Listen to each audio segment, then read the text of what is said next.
नमस्कार दोस्तों, स्वागत है आपका कहानी चौपाल में। आज की कहानी का नाम है व्यथा। यह कहानी है अपराध बोध से दबी ऐसी औरत की जो अपनी जिंदगी का सही निर्णय नहीं ले पा रही थी। आखिर में क्या होता है, देखते हैं इस कहानी में। वंदना अपने दफ्तर से जब घर पहुंची तो गौरव ने रो रो कर पूरा घर सिर पर उठा रखा था। वंदना को देखते ही उसकी मम्मी ने राहत की सांस ली और गौरव को उसकी गोदी में पकड़ाते हुए बोली, नाक में दम कर रखा है इस लड़के ने, निधि 1 मिनट के लिए भी चैन से पढ़ नहीं पाई है।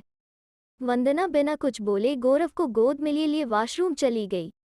बाहर आकर वंदना ने चाय का पानी चढ़ाया और खड़े खड़े सब्जी भी काट दी। चाय की चुस्कियों के साथ वंदना गौरव को सुलाने की कोशिश करने लगी।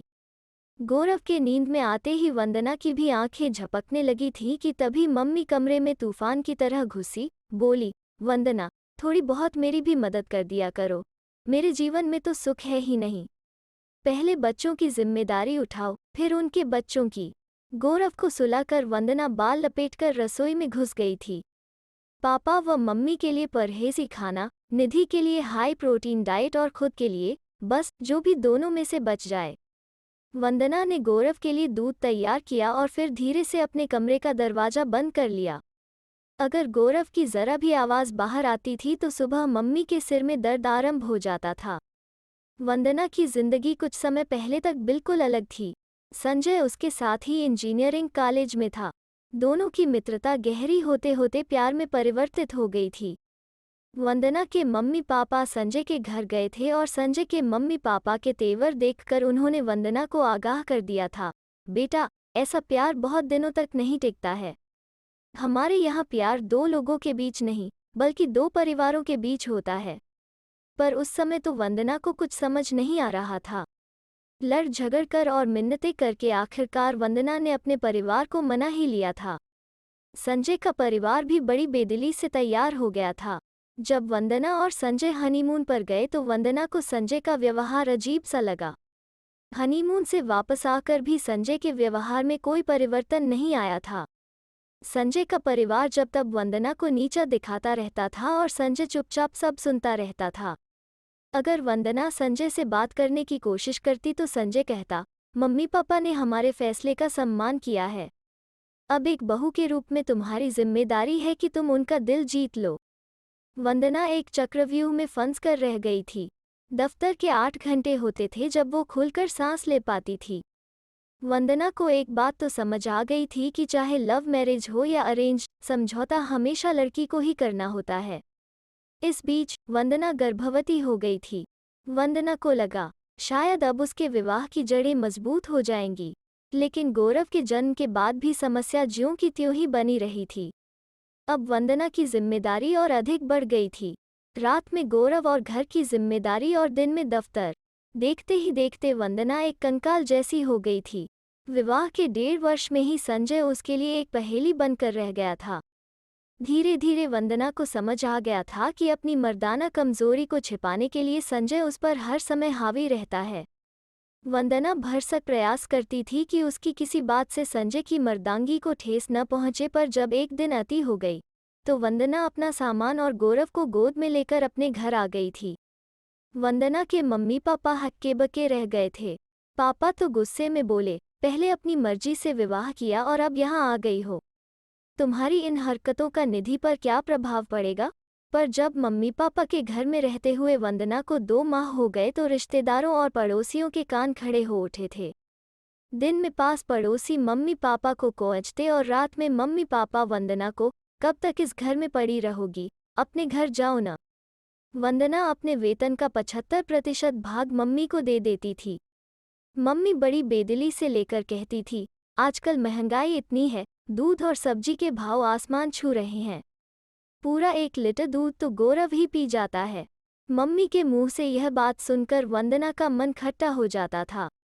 पापा जब तब सुनाया करते, यहाँ पर रह रही हो, इस कारण तुम्हारा निर्वाह हो भी रहा है। 50,000 रुपये जो तुम देती हो, उसमें तो आजकल कुछ नहीं होता। कभी मम्मी कहती, वंदना, निधि के बारे में सोचकर मुझे रात भर नींद नहीं आती है। जिसकी बड़ी बहन घर छोड़कर बैठी हो, उस लड़की से कौन रिश्ता करेगा? वंदना को ऐसा लगने लगा था मानो उसने मम्मी पापा के घर आकर उनके साथ बहुत ज्यादती कर दी है। निधि बिना बात ही उससे खींची खींची रहती थी। उसके दिमाग में यह बात बैठ गई थी कि जब तक वंदना उनके साथ रहेगी तब तक उसका रिश्ता नहीं हो पाएगा। आज भी निधि को लड़के वाले देखने आ रहे थे। वंदना जब दफ्तर जाने के लिए तैयार हो रही थी तो मम्मी बोली, आज जल्दी आ जाना, घर के काम में थोड़ी मेरी मदद कर देना। वंदना झिझकते हुए बोली, मम्मी आज तो दफ्तर में ऑडिट है। मम्मी गुस्से में बोली, मैं क्या क्या करूंगी अकेले? गौरव को संभालूं या मेहमानों को? वंदना बोली, मम्मी मैं गौरव को किसी सहेली के घर पर छोड़ दूंगी। पापा तुनकते हुए बोले, गौरव के लिए किसी क्रेच का इंतजाम कर देना। मेरी और तुम्हारी मम्मी की उम्र नहीं है छोटे बच्चे की जिम्मेदारी उठाने की। निधि बोली, दीदी आप अच्छा खासा कमाती हो, कम से कम गौरव के लिए एक मेड तो रख सकती हो। दफ्तर जाकर वंदना ने जल्दी जल्दी काम निपटाया और फिर घर आकर फटाफट पकौड़े तले, हलवा भुना और फिर जल्दी से गौरव को लेकर अपने कमरे में बंद हो गई थी। वंदना मेहमानों के सामने पढ़ना नहीं चाहती थी। इस बार निधि की बात बन गई थी। जैसे ही मम्मी यह बात बताने वंदना के कमरे में गई तो गौरव एकदम से कमरे से बाहर आ गया।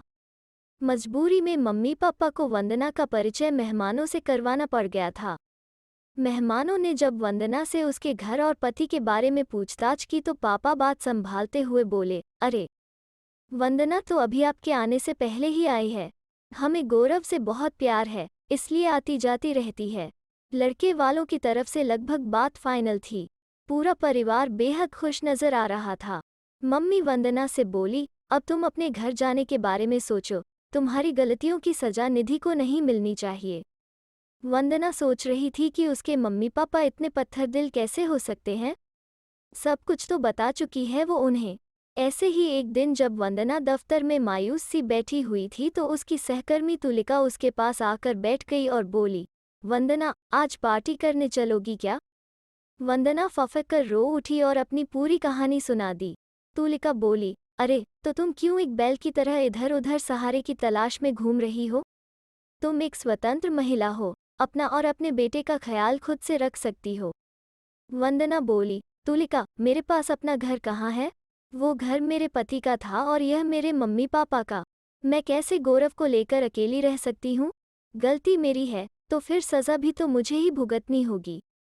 तुलिका हंसते हुए बोली, बेवकूफ़ लड़की, अपनी मर्जी से विवाह करना एक गलत फैसला हो सकता है पर यह कोई ऐसी गलती नहीं कि तुम्हें इसकी सज़ा मिले। तुलिका अपनी जिंदगी को अपने हिसाब से जीती थी, लेकिन जिंदगी के इस मुश्किल दौर में एक तुलिका ही थी जो वंदना को समझती थी और उसकी ढाल बनकर खड़ी थी। तुलिका ने ही आगे बढ़कर वंदना को एक वकील से मिलवाया और वंदना ने संजय से लीगली अलग होने का भी फैसला कर लिया था। तुलिका ने जब वंदना को उसके किराए के फ्लैट की चाबी पकड़ाई तो वंदना की आंखों में आंसू आ गए थे। तुलिका मुस्कुराते हुए बोली, फ्लैट भले ही किराए का है पर इसे अपना घर बनाना अब तुम्हारी जिम्मेदारी है। अपने नाम के अनुकूल ही अपनी जिंदगी में रंग भर लो। जब वंदना ने अपना और गौरव का सामान बांध लिया तो मम्मी खुशी से बोली, शुक्र है तुमने अपने घर जाने का फैसला कर लिया है। वंदना मम्मी की बात सुनकर मुस्कुराते हुए बोली, मम्मी आप सच कह रही हैं, मैंने अपने घर जाने का फैसला ले लिया है। कब तक मैं आपके या किसी और के सहारे अपनी जिंदगी गुजारूंगी? अब आप लोगों को मेरे कारण कोई मुश्किल नहीं होगी। गौरव मेरी जिम्मेदारी है, इस जिम्मेदारी को खुद पूरा करूंगी। पापा गुस्से में बोले, क्या मतलब? वंदना बोली, मतलब यह है कि पापा आज से मैं अपनी जिंदगी की बागड़ों खुद अपने हाथों में लेती हूँ। जो भी अच्छा बुरा होगा सब मेरी जिम्मेदारी होगी। आपको मैं गौरव और अपनी जिम्मेदारी से मुक्त कर रही हूँ। मम्मी बोली, निधि के ससुराल वालों से क्या कहेंगे तुम्हारे बारे में? वंदना बोली, बोल देना कि वो खुद की जिंदगी जी रही है। उसके बाद वंदना अपने नए घर का पता लिखकर पापा के हाथ में थमा आई। वंदना का घर छोटा ही सही पर अपना था जहां उसके वजूद की जड़ें मजबूती से जमी हुई थीं। तो दोस्तों कैसी लगी आज की कहानी? अगर अच्छी लगे तो शेयर, लाइक और चैनल को सब्सक्राइब जरूर करें। फिर मिलते हैं एक नई कहानी के साथ।